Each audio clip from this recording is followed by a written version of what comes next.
Hello, everyone. It's a pleasure to have you here. My name is Gabriel Jaccard. I'm the CEO of Arbitri, a one-stop shop based in Geneva. And I have the pleasure today to host this panel with Biba Homsy. Biba, if you want to introduce yourself in a few words. Hi guys, I'm Biba Homsy. I'm a former regulator and I have my practice on regulatory matters in Luxembourg and in Geneva. So it's a pleasure to discuss with you and to present with Biba, that is a very deeply appreciated friend of mine now. I believe we can even say that.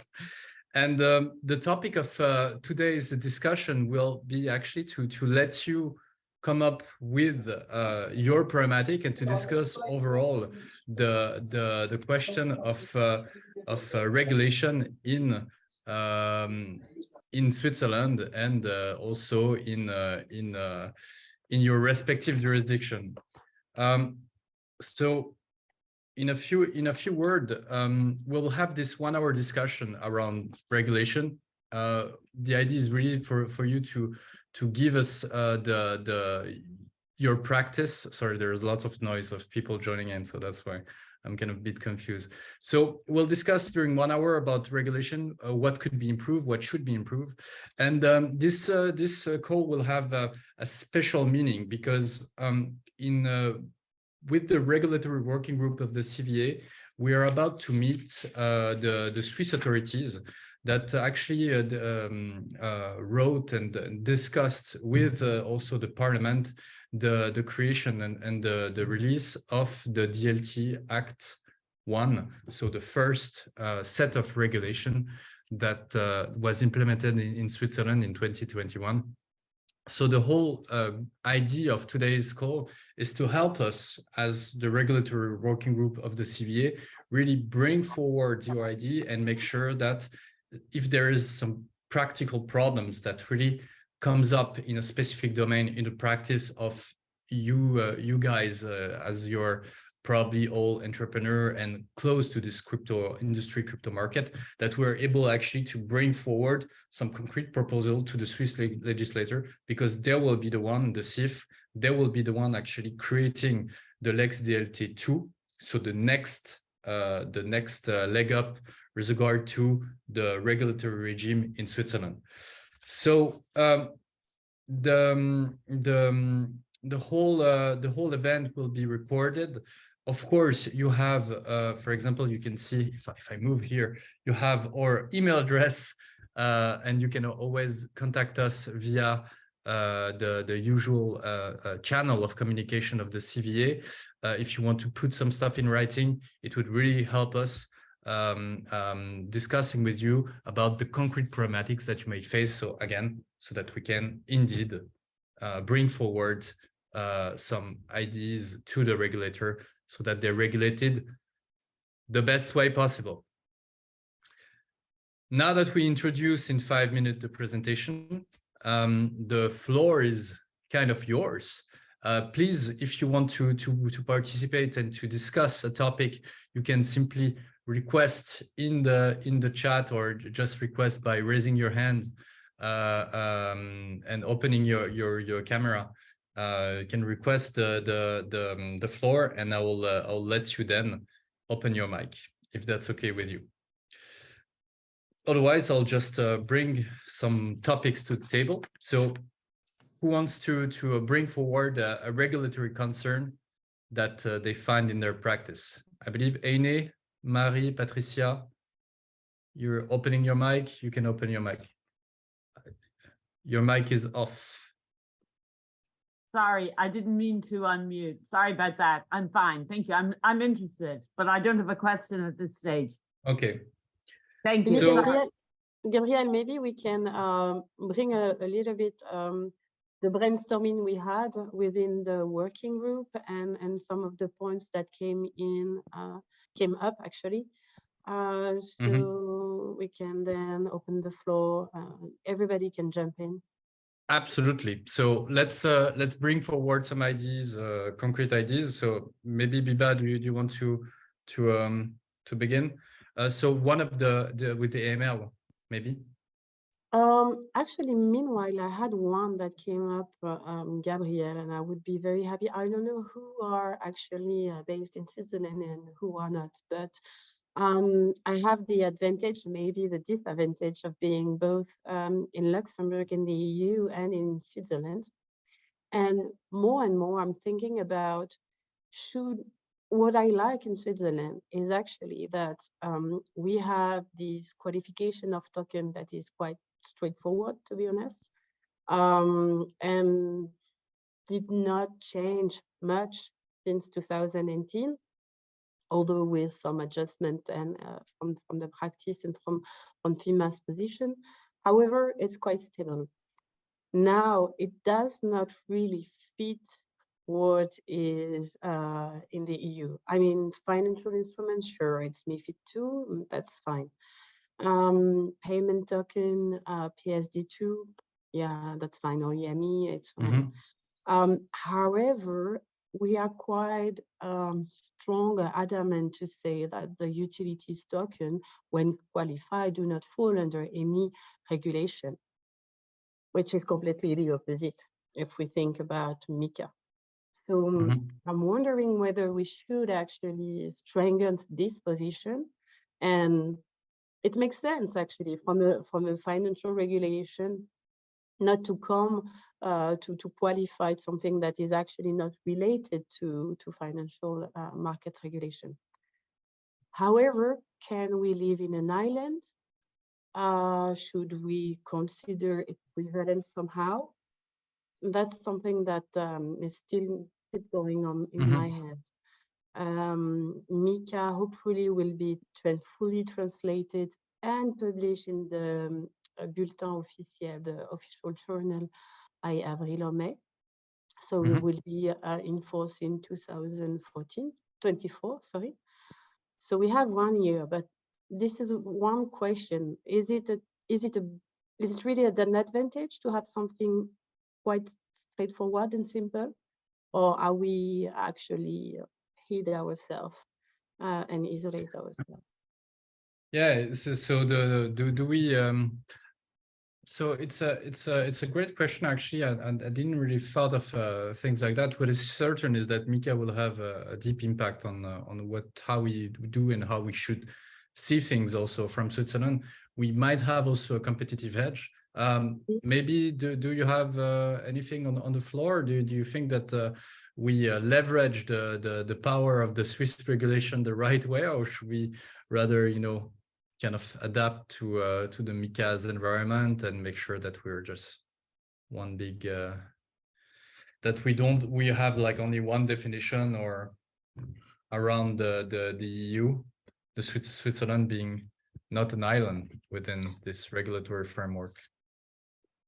I think Switzerland is quite actually competitive also with the UK. UK is smart enough to actually adjust as well. I don't know, but we need to really keep things around and look at that, and not getting isolated as we had in the past for the financial markets in terms of market access. I mean, not in the crypto, but in the passporting and the equivalence. It's certain that it will be complicated. We won't be able to actually live isolated, that's for sure, especially from a regulatory side. I believe there is someone opening this cam, Gorinda or Dua. Do you want to discuss something? Do you want to make a point, or just no? No, I just got in. Sorry. Okay. So so Maxime, do you have a take? Well, I would like to bring up one point that really bothers me in terms of Swiss regulation, in more from a compliance KYC point, is that the world of fintech and crypto really pushes forward scalable and fast onboarding, and the best way there is online identification, and with thousands of good tools out there, those things can be done very, very efficiently. And this is the global standard in any country outside of the world. People are doing onboarding with like pointing their phone on their identity card and maybe take a selfie and move their heads. And there we go. A few seconds later, you have an open account. While in Switzerland, we have the online video identification circular, and it requires additional things. And in online identification, they would require a bank transfer, which if you talk about a crypto to crypto type of model is maybe not even applicable. It's not a no-go, but it's killing some of the context. The other version would be video identification, and A, it's not much more secure. B, it takes time on the company side, it takes time on client side, it costs a lot of money, it's not scalable in general. But there is no bank transfer required and no proof of address verification things are there. So most Swiss companies are going that path, but this is the path towards becoming inefficient and create a terrible experience in user onboarding.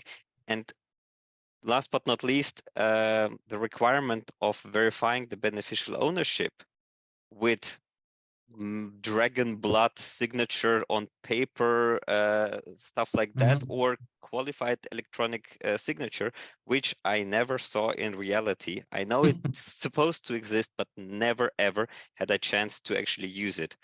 So there is a requirement that was created with thoughts of a more secure possibility to create online verification of people, but it was created with imaginary technology in mind, and it's killing the current business, because outside of Switzerland there are much more efficient ways to actually onboard things.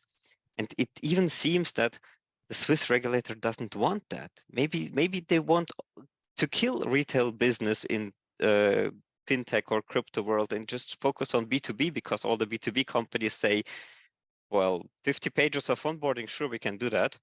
And they live with that. So this is really something that I'm really more than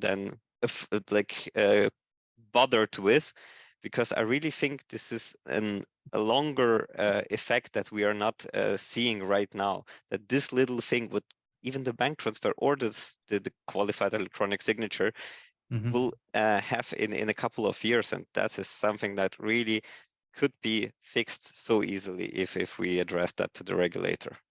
Biba, Yeah. I'm sure you have a great reaction to that, because you were the regulator at some point. I think it's the 16.7. I think it's a circular from FINMA. So even if we bring it to the CIF, CIF has no legal power on FINMA, but we can definitely bring that forward.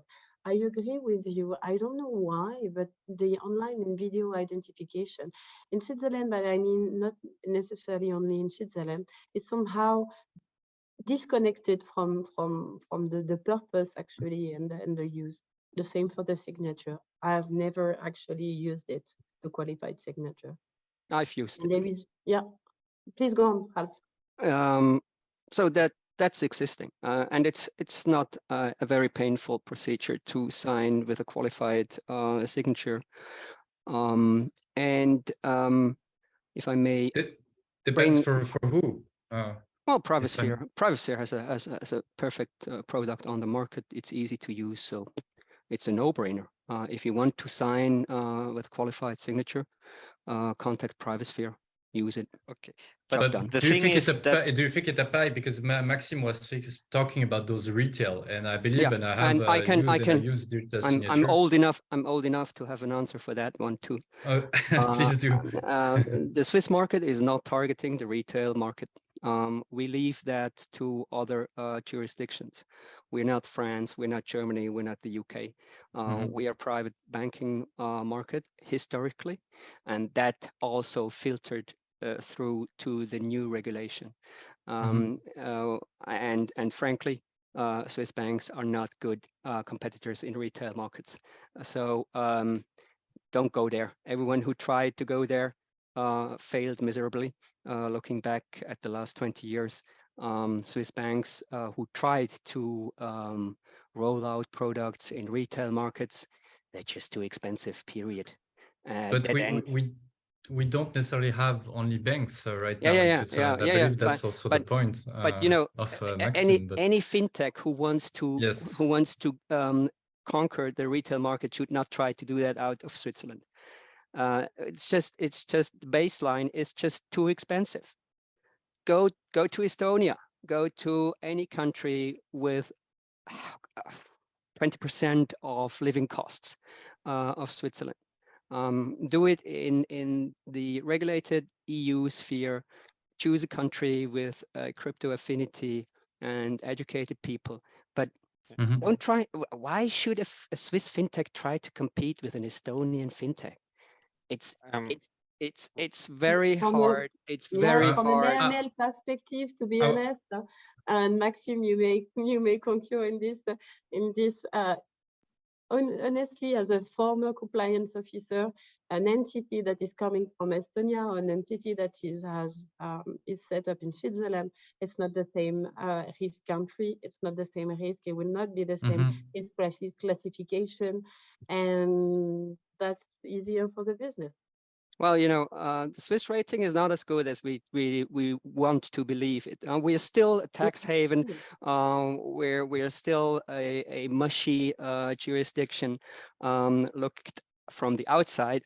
I've said it since 2004, since I worked for the Liechtenstein FIU, and Switzerland is not as good as we believe it to be, and as long as you have an EU jurisdiction, you're fine, globally speaking.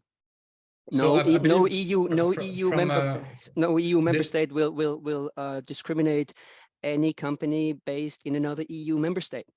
That's EU law. The problem is that in EU you have way more requirements in terms of individuals compared to Switzerland. If you take the FIDLEG compared to MiFID II, you have I know. in Switzerland. I've implemented all EU regulation in the EEA in Liechtenstein. Yeah, so you know that the FIDLEG, for instance, or for those who are not in Switzerland, it's more or less the equivalence of MiFID II, but way lighter. If you don't target EU citizens, I don't know why you would go actually to hold these requirements when you can actually market the word from Switzerland and not in the EU. Well, but I think let's just maybe cut short to that. Just would like to rephrase. The idea is to have a debate, not about the economic situation of Switzerland. We just want to know whether and I believe Ralph, at first you wanted to discuss a point with regard to the AML. So we understood that you kind of disagree because of the economics of the Switzerland. I believe this is debatable, and I believe it was about to be debated. But with regard to concrete proposal that you would make, basically you would say that there is no AML problematics, and you would not have eventually, and that's what I got from Maxim's intervention, potentially a lighter ID verification that would apply and that would give a hedge to the stakeholders that wants to target, even though if you think it's a bad idea, the retail. Do you have any other points to make around that, Ralph? Yes, if Switzerland was to introduce a lighter approach with regard to KYC and AML, that would hit us heavily in the next mutual evaluation by the FATF. What do you think of that? Maybe the last FATF evaluation, we barely survived. It came out well, but I know the FATF has some target points on the Swiss back, and they are ready to shoot whenever we give them the occasion. So AML is definitely a heated topic, and it was actually some of the points that we really wanted to bring forward, notably because there were tons of criticism that came, and I want to redirect a little bit next to this identification process. We also had those threshold, this 1,000 Swiss franc threshold that was discussed under the OBA FINMA, so the ordinance of the FINMA. So again, it's again something that relates to FINMA. So not sure that the CIF will be very competent to do so. But do you have a take? Does anyone has a take about this 1,000 Swiss franc threshold? Did someone like suffered from it? It was also directed to certain activities relating to blockchain. Is there a theme to discuss about that? Do you think to the CIF? Should we discuss that with the CIF? The threshold given by the Maxime, do you have a take? Actually, last July, I think we already had a conversation with CIF as under the Crypto Valley Association AML working group cover, and we brought that to their attention. And well, I think Chris here on the call, she was also part of that conversation, and she can also add something to it. But like from the practice, that again really well matches with the feeling that Switzerland is really limiting retail business activity and is well pursuing the bigger the institutional professional B2B type of activity, and it's very difficult to even consider any kind of use case properly implementing the 1,000 Swiss franc rule. And I know for sure that I worked with a company that are trying to build ATMs here in Switzerland, and it's not real 1,000 Swiss franc rule that we have to apply there, because it's actually impossible to assume that there is no connected transaction if you deal with an ATM. So essentially you have to do KYC from the beginning, or some sort of light KYC, otherwise it's just not working. And well, you can also call it a 0 franc rule. It won't change too much, because you really have to implement some sort of controls from the beginning. Yeah, I agree. I think it was not really thought completely. I mean, this article 51A OBA FINMA has actually been implemented quite, I would say, hastily. It's also taken into perspective that the transfer of funds, the application of the travel rule, not the identification, the travel rule is 1,000 in the EU. So you end up in Switzerland having the application of the travel rule from 0, the identification of ATM, and maybe some conversion. If you speak with VQF or with others, you have also the tendency of not only focusing on ATM, but also crypto to crypto, crypto to fiat, which I don't understand because it should not be fiat at all.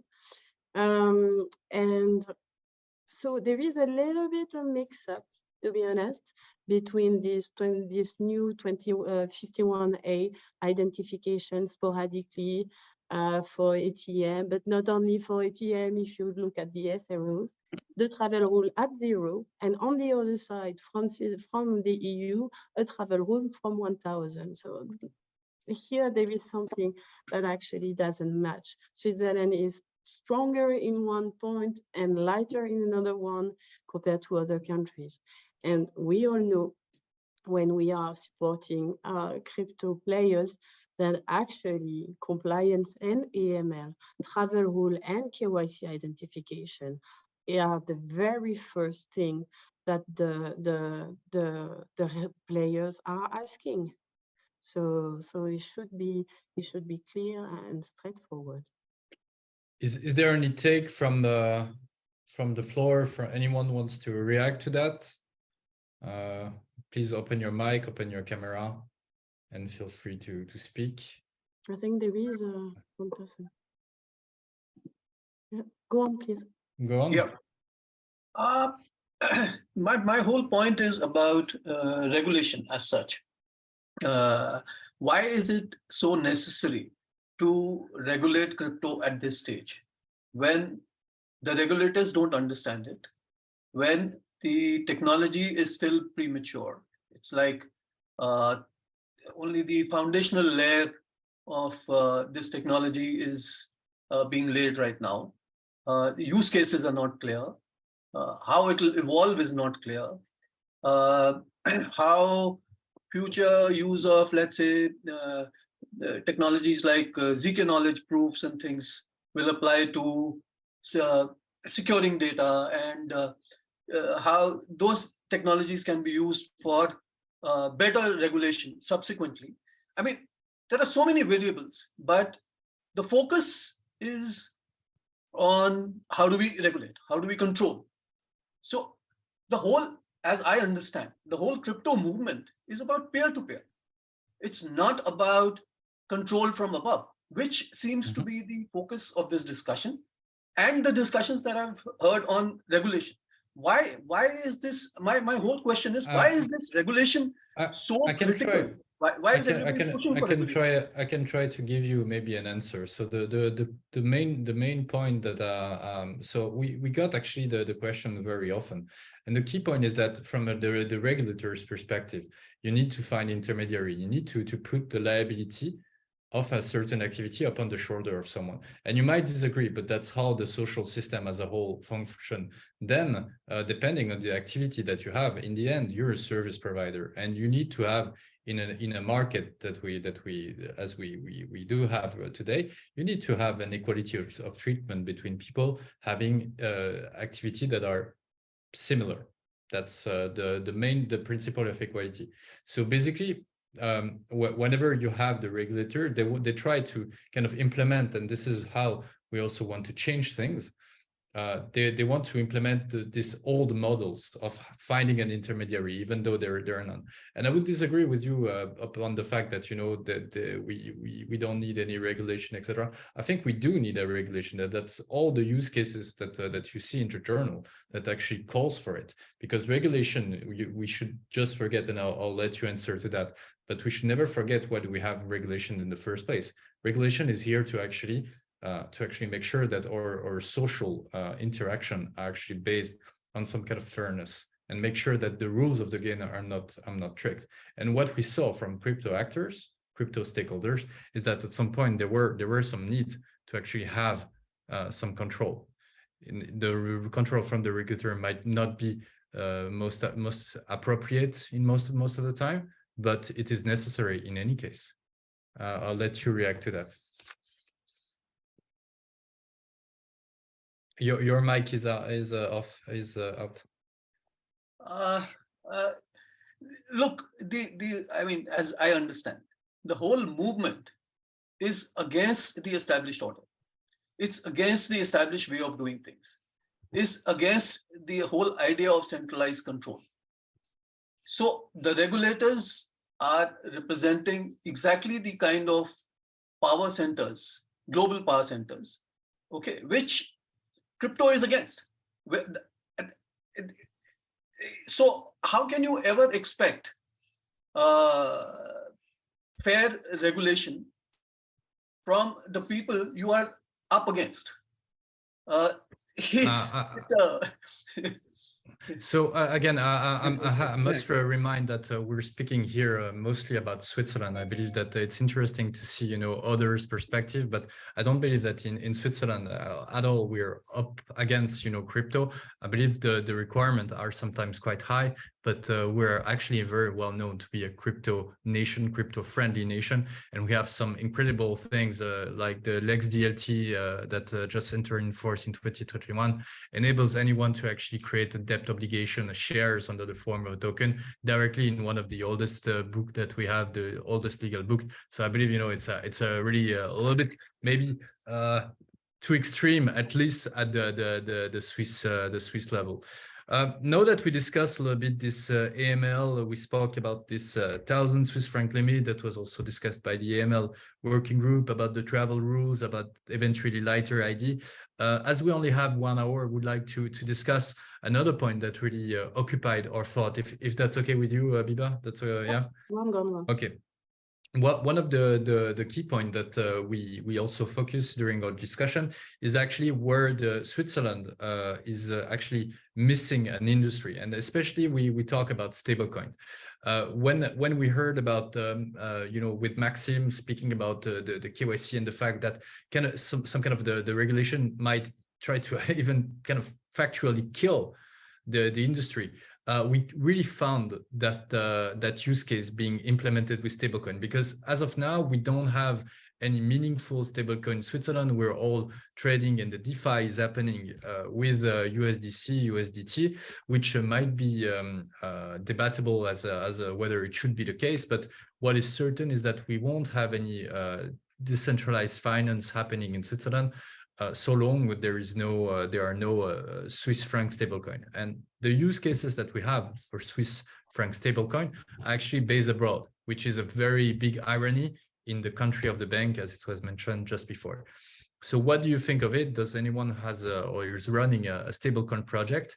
And do you think that we should bring forward this point, the question of stablecoin, to the CIF, and eventually make sure that there would be, I don't know, a sandbox or having something relating to stablecoin in the regulation that would make it lighter and give a chance also to private actor in this sector? What do you think of it? The floor is yours. That's the whole point of this call. So please take the floor.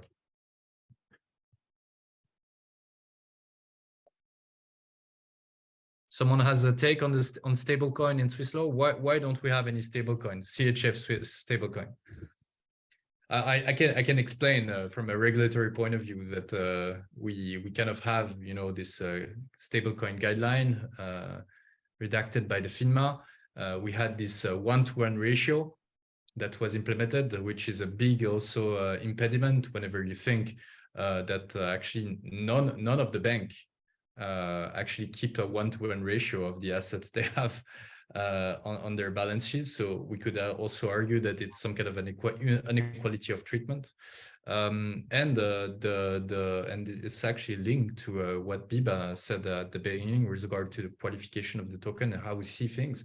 It's really linked to that, because whenever we decide that we need a 1-to-1 ratio to create so 1 Swiss franc equal 1 stablecoin to retain from a legal point of view a qualification that would be a deposit under banking law.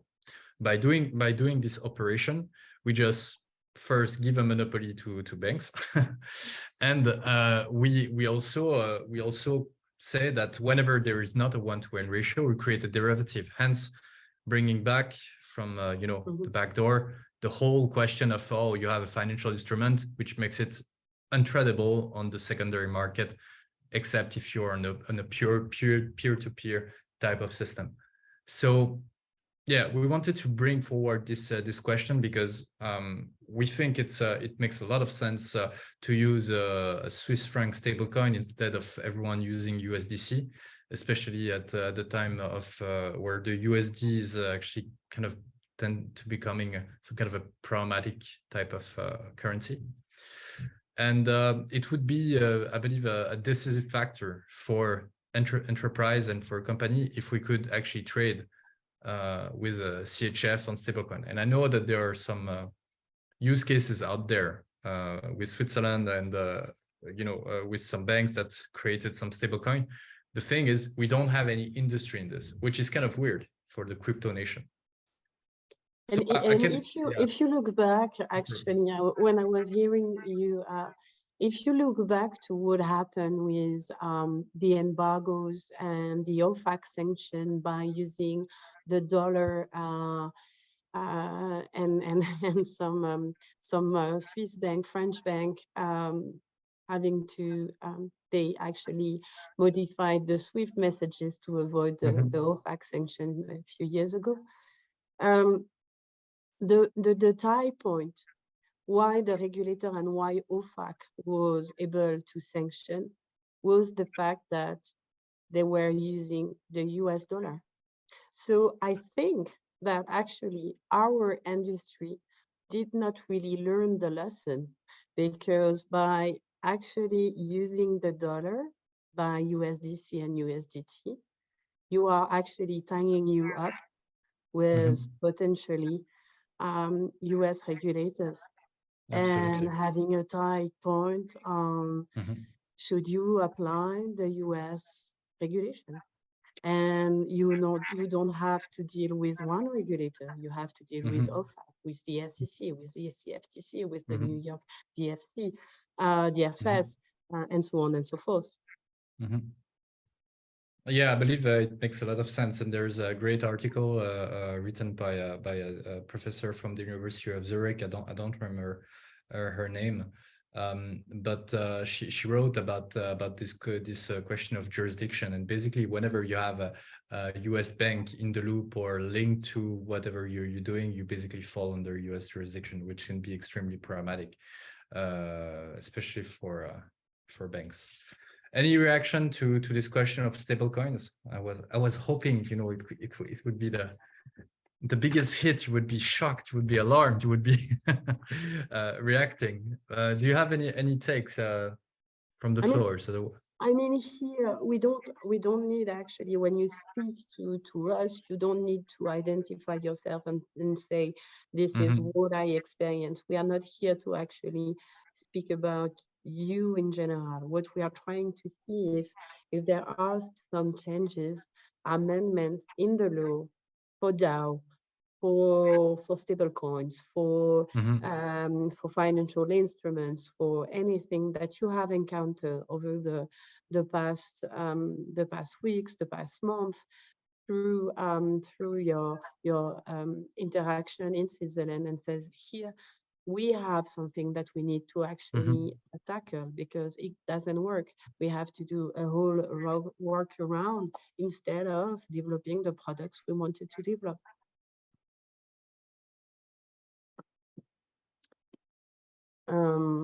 So yeah, from this setup, I think what is coming up as well is the corporate law in Switzerland adapted to DAO, is the foundation, the association, the corporate law adapted to a full decentralized autonomous organization, for instance. So yes, so besides the stablecoin, as you mentioned rightfully, Biba, we looked at the potential implementation and the lack of adaptation that we might find in the Swiss Civil Code and Swiss Code of Obligation. And so we had in 2023 a new version of the code, Swiss Code of Obligation, entering into force, adapting the corporate law and mostly adapting it also with regard to General Assembly that can now be held virtually. And the idea would be to know whether, you know, there would be eventual modification, some adaptation within, knowing that we can also have now the token shares, knowing that if you think that we would need to have a few adaptation in this regard. And do you why would you have a DAO, for example, with a utility token? And could you have a DAO that worked with your association? Why would you do it? Why won't you do it? And is like the regulation, what are the challenges that you encounter from a regulatory point of view? That's really the point of today's, to find out if you use the system, do you encounter like problematics, except that, you know, you might be pioneer and you might, you know, try to find solution.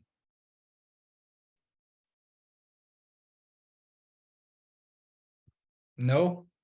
Okay, so we found maybe some few adaptation here and there. Especially it was raised that potentially the question of having a DAO linked to a corporation was not really doable under Swiss law. By some of the members thought it was kind of eventually complicated.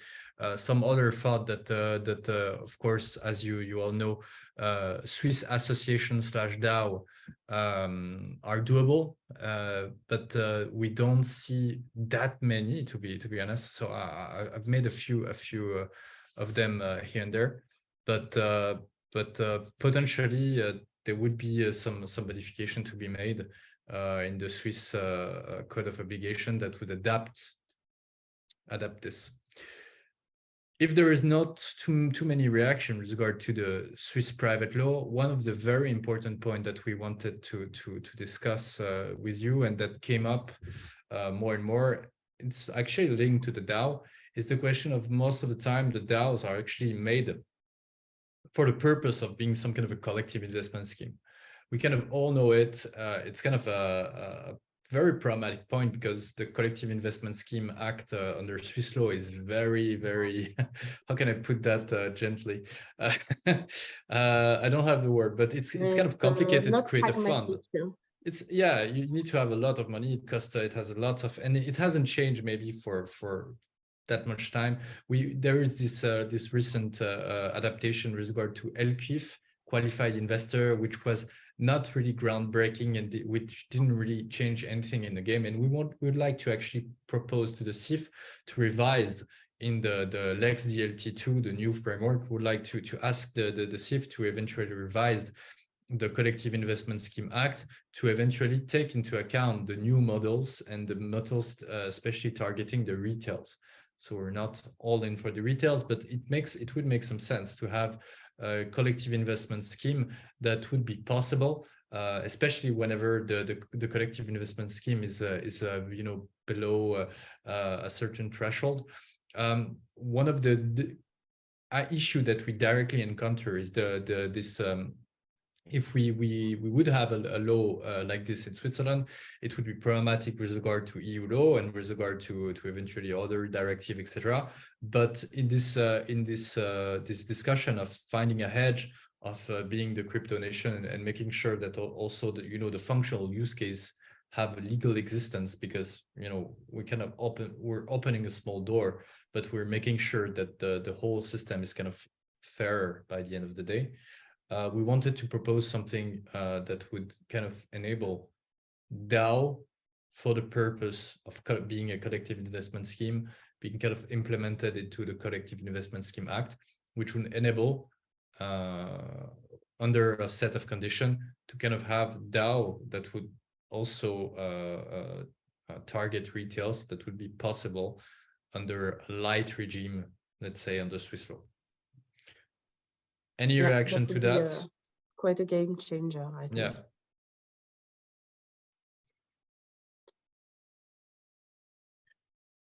So overall, this notion of creating more sandbox was also discussed recently in the EU. So the EU published very recently a small news that there would be more sandbox dedicated to blockchain. I'll post it, probably I'll ask someone from the CVA to post it in the coming days. But we can see that there is some kind of a solution coming up to regulators when I want to be kind of friendly towards crypto, to create those kind of special you know, thresholded zone within their regulation to say, okay, before a certain threshold, this does not apply. Then the whole point of the game is to make this threshold interesting enough for a stakeholder to create a viable business model. Because we saw that, for example, with the sandbox license under 1 million of custody in Swiss law, so under Swiss law, you can hold up to 1 million in custody before needing to actually request the fintech license, which would be the license just before a banking license. But we haven't seen much traction really from there, because you cannot do much of a business model if you can only hold in your account 1 million. It can be practical, but not really a game changer. So next point that we wanted to discuss was the question of tax. I believe tax can be so it can be kind of something that attracts people. We also the traction that gained in the recent years places like Dubai, with very interesting tax rates. In this sense, we wanted to eventually hint to the legislator that having eventually a tax break could be interesting, not necessarily a tax break that would directly result in changes in the law, but we were thinking of bringing forward this idea of tax being an important game changer for people from a foreign investor or from abroad coming in Switzerland, considering also that Switzerland is also very costly for anyone willing to create a project.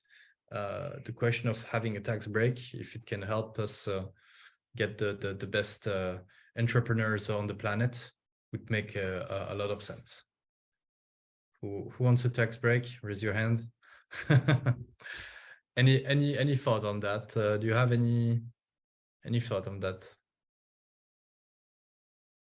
Please take the floor. I think it's always a question quite political, huh? And I'm not sure whether it would fly actually. Switzerland being quite careful when it comes to tax with its history. So at least actually what would be interesting is looking at what the different cantons are doing and see if there is some kind of improvement, but that's not coming from the federation, from the confederation, from the federal secretariat. But at least this could be also something interesting in terms of coordination between the cantons. I've recently done for a foundation comparison between several cantons for the setup of the foundation, for the capital gain, for the first incomes, and it's really different from one canton to the others. There are of course rules, federal rules in terms of tax, but the tax that is the heaviest are actually communal at the city level and at the canton level. I cannot agree more. I believe there is also we can change anything in the law. In the end, most of the time, a lot of the weight on all those questions relies on the administration. And for example, a concrete example that comes to mind for me was this question of whether the creation of an NFT that would also constitute a work of art would be actually free of VAT, because under the VAT law, you have, for example, an exemption for art that applies. And we can see in this concrete example that most of the time the administration willingly do not want to apply this exception, to crypto, and for reasons that are kind of, political and that kind of rely on a few people in some places. So I saw also that with regard to the gaming law, an interesting exception exists at the beginning of this the Gaming Law Act under Swiss law that was actually revised also a few years ago without much success, let's say, or groundbreaking changes. Having a discussion with the person from the federal administration, they simply did not wanted to actually apply this exception to crypto, even though it would have applied to any other stakeholder that would be a retail internet merchant in Switzerland. So sometimes, the key point here is to say that, of course, we can change the law, but it could be also problematic if it does not follow, or if the administration itself is not open to that. We have 5 to 10 more minutes left. We discussed the main point that we want to present for now to the CIF. So we'll hand out a report, and this report will be also public to the CV for the CVA members. Don't hesitate as I was mentioning in the beginning of the call, to send over your ideas or the groundbreaking change that you want to see happen in Switzerland, or the challenges that you really found whenever you were evolving in this Swiss blockchain ecosystem, because this will really try and inspire us for the regulators to actually tell the regulators what should be done to create the most favorable ecosystem here. So having said that, I'll leave you an opportunity to discuss a topic of your choice. It's the miscellaneous part. Anyone willing to discuss a topic or give its opinion is free to do so now.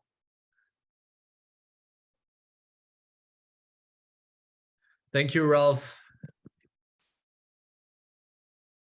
Yeah, I just didn't want to monopolize the floor too much after my first discussion. You're welcome. Yeah, I think the stablecoin is a matter of trust. Since the DPEG of Terra Luna, it has a problem being trusted. So that's why so far it's the 1-to-1 ratio, which is the medicine, again, the cure against the disease of the trust gone with the Terra Luna DPEG. So, but it was the case even before, by the way. It was already the case before. But even more since the Terra Luna DPEG, I would guess that the general public, we always need to remind ourselves that we are just a tiny group, and the general public has an opinion on crypto without even holding one. And the regulator has to pass regulation through the normal political system, which is very close to the average opinion and not the specialist's opinion. So that's probably